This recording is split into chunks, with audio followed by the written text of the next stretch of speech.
Évangile de Jésus-Christ selon saint Matthieu, chapitre 13, des versets 1 à 23.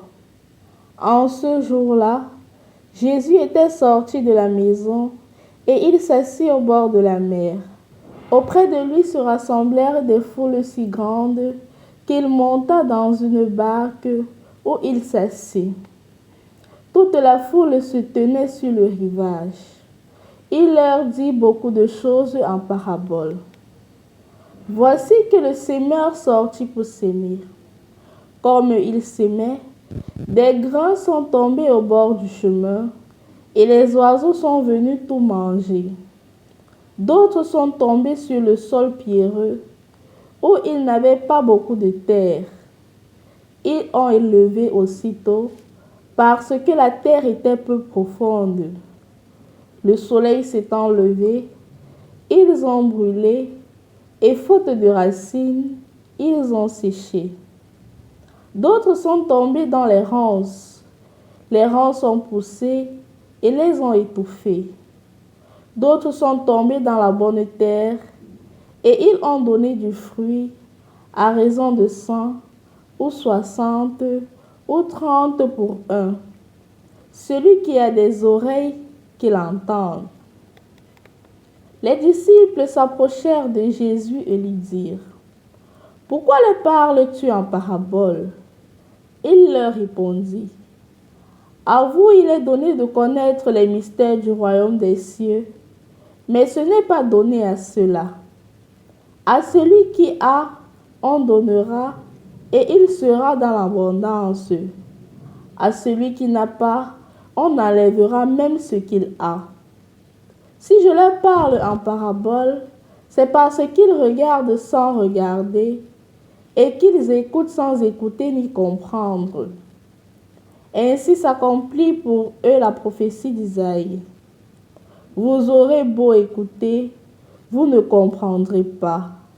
Vous aurez beau regarder, vous ne verrez pas. Le cœur de ce peuple s'est alourdi. Ils sont devenus durs d'oreille, ils se sont bouchés les yeux, de peur que leurs yeux ne voient, que leurs oreilles n'entendent, que leur cœur ne comprenne, qu'ils ne se convertissent, et moi, je les guérirai. Mais vous, heureux vos yeux pour qu'ils voient, et vos oreilles pour qu'ils entendent. Amen, je vous le dis. Beaucoup de prophètes et de justes ont désiré voir ce que vous voyez et ne l'ont pas vu, entendre ce que vous entendez et ne l'ont pas entendu. Vous donc, écoutez ce que veut dire la parabole du semeur. Quand quelqu'un entend la parole du royaume sans la comprendre, le mauvais survient et s'empare de ce qui est sémé dans son cœur. Celui-là, c'est le terrain ensemencé au bord du chemin. Celui qui a reçu la semence sur un sol pierreux, c'est celui qui entend la parole et la reçoit aussitôt avec joie. Mais il n'a pas de racine en lui, il est l'homme d'un moment. Quand vient la détresse ou la persécution à cause de la parole, il trébuche aussitôt. Celui qui a reçu la semence dans les ronces, c'est lui qui entend la parole. Mais le souci du monde et la séduction de la richesse étouffent la parole qui ne donne pas de fruits. Celui qui a reçu la semence dans la bonne terre, c'est celui qui entend la parole et la comprend. Il porte du fruit à raison de 100 ou 60 ou 30 pour un. Au nom du Père et du Fils et du Saint-Esprit. Amen. Loué soit Jésus-Christ et bon dimanche à toutes et à tous. Aujourd'hui, nous continuons notre Sequela Christi, notre discipleship, notre être à la suite du Christ comme disciples à travers les textes qui nous sont proposés, d'une manière particulière, l'évangile de Matthieu en ce jour. Si vous faites constat, cet évangile est long. Et c'est justement dû au fait qu'on ne devrait pas couper pour en perdre tout le sens du texte. Premièrement, remarquez le contexte. On précise qu'il y a une grande foule qui suit Jésus. Et justement, une grande foule qui suit Jésus, Jésus se déplace, il se met sur la barque, il s'assoit, position d'autorité, parce que justement, l'enseignant était toujours assis. Et maintenant, il parle en parabole. Il parle de manière à ce que les disciples soient à même de réfléchir par eux-mêmes et de pouvoir être capables de cerner la réponse pour un meilleur engagement. Et c'est ainsi que, chers frères et sœurs dans le Christ, il prend une expression ou du moins une manière d'être qui était propre en Palestine antique, la sémence. Et il prend une terre qui était tout à fait connue de son auditoire. Il prend une manière de s'aimer qui était propre à son auditoire.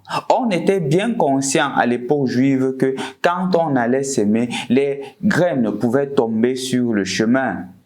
Le sol est dur. Les graines pouvaient tomber sur des zones rocheuses, sur des zones où il y avait des pierres, des zones pierreuses. On était aussi conscient que cela pouvait tomber sur une terre apparemment bonne, mais où il y avait des ronces.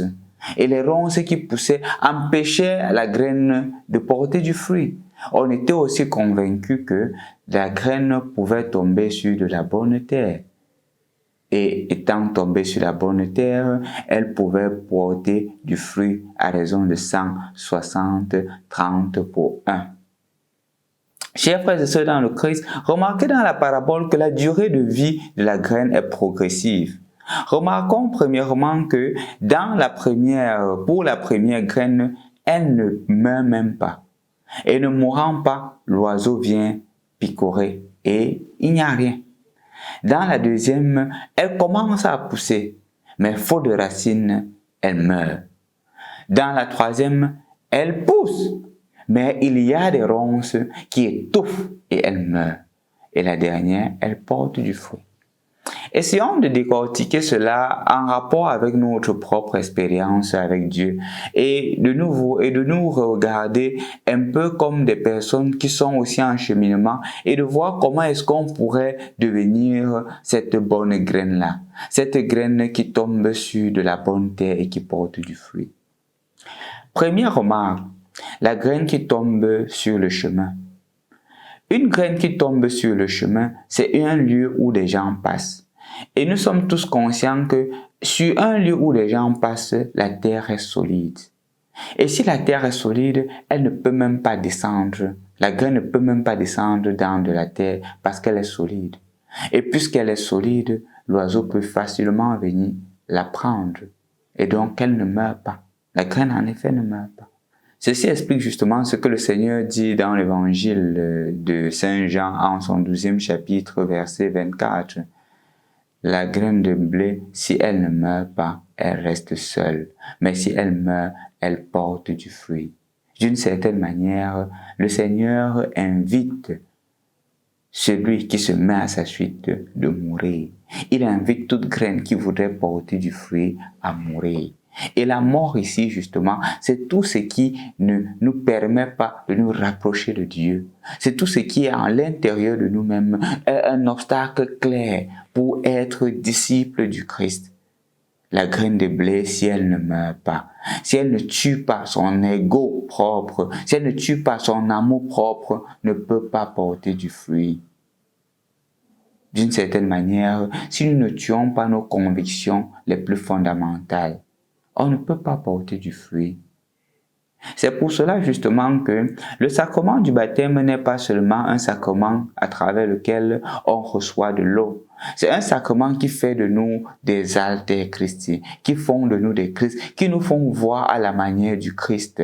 C'est pour cela justement que chacun d'entre nous, étant à la suite du Christ, est appelé à voir les choses avec le regard du Christ. Et comment on voit les choses avec le regard du Christ? C'est justement, chers frères et sœurs dans le Christ, en tuant notre ancienne manière de voir, en tuant notre ancienne mentalité. On ne peut pas, je suis désolé de le dire, se déclarer chrétien, mais se comporter comme des païens. On ne peut pas, je suis désolé de le dire, être disciple du Christ, mais faire des choses qui sont en l'encontre, qui sont en étroite opposition, en claire opposition avec ce que le Christ exige de chacun d'entre nous. Et chacun d'entre nous est bien conscient de ce que le Seigneur attend de lui ou attend d'elle. Deuxièmement, chers frères et sœurs dans le Christ, on remarque ici dans la deuxième graine, une graine qui tombe sur des pierres. Il y a quand même de la terre. Mais cette graine ne va pas en profondeur. Et puisque les racines ne sont pas profondes, le soleil brûle. On ne dit pas que le soleil, en brûlant, a fait mourir la graine. Non. Ce qui est dit, c'est que puisque la graine n'avait pas de racines, la graine meurt. La graine meurt faute de racines. C'est très important de faire cette remarque, chers frères et sœurs dans le Christ, parce que quand on verra la graine qui porte du fruit, on verra un peu la différence qui existe entre elles. Mais puisqu'il n'y a pas de racines, elle meurt. L'absence de racines ici, c'est quoi?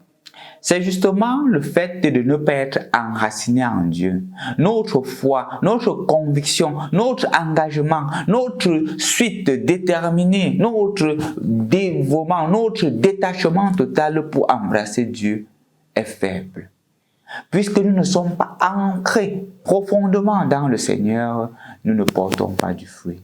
Nous mourrons parce que la racine n'est pas suffisamment profonde. Nous sommes des chrétiens du moment. Nous sommes des personnes qui ont reçu le baptême, mais qui ne se nourrissent pas de la parole de Dieu, qui ne se nourrissent pas de Dieu lui-même. Et ne se nourrissant pas de Dieu lui-même, ils ne portent pas du fruit. Dans le premier exemple, on pourrait dire, c'est celui qui n'est pas baptisé. C'est celui qui n'a pas embrassé le Christ. Et puisque la personne n'a pas embrassé le Christ, elle ne porte pas du fruit. Elle est dévorée par les oiseaux. Dans ce deuxième cas, c'est celui qui est peut-être baptisé, qui a reçu les sacrements, mais il pensait qu'avoir les sacrements était suffisant. Un peu comme certains d'entre nous. Nous faisons 3 ans de catéchèse et après les 3 ans, on ne nous voit plus à l'église. Nous nous voyons plus à l'église, qu'est-ce qui se passe? Demain, on entend que celui-ci n'est plus chrétien, celui-ci a embrassé la polygamie, celui-ci a embrassé telle religion, celui-ci a fait ceci, et il dit que je ne me sentais pas à l'église catholique. C'est pas que tu ne te sentais pas, c'est que justement, tu n'as pas entré en profondeur. Tu ne t'es pas enraciné dans le Christ. Tu pensais que recevoir les sacrements, recevoir le baptême était tout. Non, il ne suffit pas de recevoir seulement le baptême. La troisième, chers frères et sœurs dans le Christ, ici c'est plus extérieur. On remarque que la graine est entrée. On ne parle pas des problèmes de racines, ce qui implique que la graine s'est enracinée, vraiment solidement enracinée. Mais les ronces ont poussé. L'aspect extérieur ont pris le dessus. Comme pour dire que le monde extérieur, les séductions du monde ont pris le dessus au point où la graine n'a pas poussé plus haut. Et donc elle n'a pas porté du fruit. Parce que les séductions extérieures étaient plus fortes que la graine, bien que la graine se soit enracinée. On pourrait aussi la comparer à la personne qui a reçu le sacrement du baptême, à la personne qui reçoit le sacrement de l'Eucharistie, qui est la nourriture spirituelle, mais où il y a beaucoup de séductions du monde. Il y a l'amour effréné de l'argent. Il y a les séductions mondaines qui sont davantage fortes. Faire comme les autres. La culture de l'apparence qui est davantage forte. Et parce qu'il y a cette culture de l'apparence, il y a du quand dira-t-on, je dépends de ce que les gens disent de moi. Je ne porte pas du fruit. Et enfin, de la graine qui tombe sur de la bonne terre et qui porte du fruit. Je voudrais faire remarquer, chers frères et sœurs dans le Christ, que nous ne parlons pas, ou du moins, le Seigneur ne parle pas du fait que le sol ne soit pas dur. Il ne dit pas qu'il n'y a pas les pieds là-bas. Il ne dit pas qu'il n'y a pas de ronces, mais qu'il dit que la graine porte du fruit. Remarquez, chers frères et sœurs, que le Seigneur est en train de mettre en exergue ici quelque chose d'important. Que la graine qui porte du fruit n'exclut pas le fait qu'il y ait des ronces, n'exclut pas le fait que le sol soit pierreux, n'exclut pas le fait que peut-être les gens ont marché dessus, mais la graine a porté du fruit parce qu'elle reposait sur le Christ. La graine a pu porter du fruit parce que sa force ne se trouvait pas dans les choses extérieures, mais parce qu'elle s'est enracinée, tellement enracinée que sa force de vivre, son énergie de vie ne venait pas de l'extérieur, mais de la racine. On ne dit pas qu'il n'y a pas eu de soleil. Au contraire, sûrement, il a fait même plus chaud. Mais puisqu'elle était enracinée, le soleil n'a pas eu d'effet. Chers frères et sœurs dans le Christ, je voudrais nous inviter aujourd'hui à faire attention parce que cet évangile est propre à chacun d'entre nous. Et il ne faudrait pas tomber dans le piège selon lequel je suis quel genre de terre. Est-ce que je suis la terre pierreuse? Est-ce que je suis celle dont les ronces sont en train d'envahir? Est-ce que je suis sur la terre sur laquelle les gens marchent? Non, ne tombez pas dans cela. Parce que si vous remarquez, d'une manière ou d'une autre, chacun se retrouve quelque part. Ce qui est important, c'est justement le fait de s'enraciner dans le Christ. C'est justement le fait de prendre conscience que je ne peux rien sans Jésus. C'est pour cela qu'il le dit clairement, sans moi, vous ne pouvez rien faire. Si on veut être à la suite du Christ, on doit mettre le Christ au devant de notre vie. On doit le choisir au détriment de toute autre attraction, au détriment de toute autre joie et plaisir mondain. C'est l'information, ou du moins, c'est l'information. C'est ce à quoi l'évangile d'aujourd'hui nous invite, de remettre le Seigneur au centre et de nous enraciner davantage sur lui, de nous enraciner sur lui, de nous agripper sur lui. Parce que malheureusement, comme nous pouvons le constater, chers frères et sœurs dans le Christ, parfois nous nous déclarons chrétiens, mais en face de quelques difficultés, en face de quelques souffrances, c'est fini. Parfois, nous nous déclarons chrétiens, mais c'est la chrétienté du moment. C'est la chrétienté de celui-là qui est seulement là quand tout va bien. Quand les difficultés arrivent, quand je demande au Seigneur quelque chose une fois, deux fois, trois fois, il n'exauce pas. Je commence à être celui-là qui va dans une église, qui change demain dans une autre, qui après-demain est dans une troisième église, qui tourne d'église en église et commence à croire que c'est le même Dieu. C'est le même Dieu, non? C'est un seul Dieu. On commence à tomber dans le relativisme, oubliant justement ce qui est caché derrière ce mot Dieu-là. Oubliant le fait que Dieu n'est pas celui-là qu'on met dans toutes les sauces et on se complaît. Dieu est celui-là en qui nous faisons confiance et nous nous abandonnons quelles que soient les difficultés qui sont présentes. C'est pour cela, chers frères et sœurs dans le Christ, que chacun d'entre nous, aujourd'hui, doit être appelé à faire confiance en Dieu, même dans les moments les plus difficiles. Parce que nous sommes convaincus que sans lui, nous ne pouvons rien faire. Et avec lui, nous ferons des prouesses. Avec lui, nous porterons du fruit et un fruit qui demeure. Les difficultés seront toujours là dans ta vie. Les difficultés seront toujours là dans ma vie. Mais la différence entre celui qui a des difficultés et qui croit en Dieu et celui qui a des difficultés qui ne croit pas en Dieu, c'est que nous sommes convaincus que dans nos moments difficiles, le Seigneur est avec nous et le Seigneur ne nous abandonne pas, il ne nous abandonnera jamais. C'est la forte conviction que le chrétien doit avoir aujourd'hui, que le Seigneur est avec lui. Les séductions du monde seront toujours là. Peut-être tu en fais l'expérience aujourd'hui. Quand on te dit que quitte la religion catholique ou reste dans la religion catholique, mais embrasse ce cercle exotérique. Quand tu commences un business, c'est beau, on te dit que pour protéger ton avoir, va voir telle personne. Si par exemple tu as les voitures dans une agence de transport, on commence à te proposer que va voir telle personne pour que tes voitures ne font plus l'accident. Ce sont des propositions qui sont réelles. Tu vas avoir une augmentation. Entre dans ce cercle exotérique-là. Ce sont les séductions du monde qui nous éloignent. Est-ce que nous sommes capables de dire comme Job, le Seigneur a donné et le Seigneur a repris? Nous sommes capables de dire que quel que soit ce qui m'arrive, c'est le Seigneur qui est au contrôle. Et le Seigneur qui m'a donné, le Seigneur en veillera. Le Seigneur en prendra soin. Est-ce que c'est notre conviction? Parce que si nous voulons porter du fruit, les premières étapes sont importantes. Premièrement, mourir en nous-mêmes. Mourir en nos choses dont nous croyons être totalement convaincus. Nous dire que c'est le Seigneur qui guide notre vie. C'est le Seigneur qui guide nos pas. Mourir dans nos convictions, dans nos désirs d'orgueil, dans nos désirs d'auto-affirmation et laisser le Seigneur prendre la première place. Deuxièmement, accepter de mourir avec le Christ et de ressusciter avec lui. Si tu n'es pas baptisé, si tu n'as pas encore reçu les sacrements, d'ici quelque temps, la catéchèse va commencer dans ta paroisse.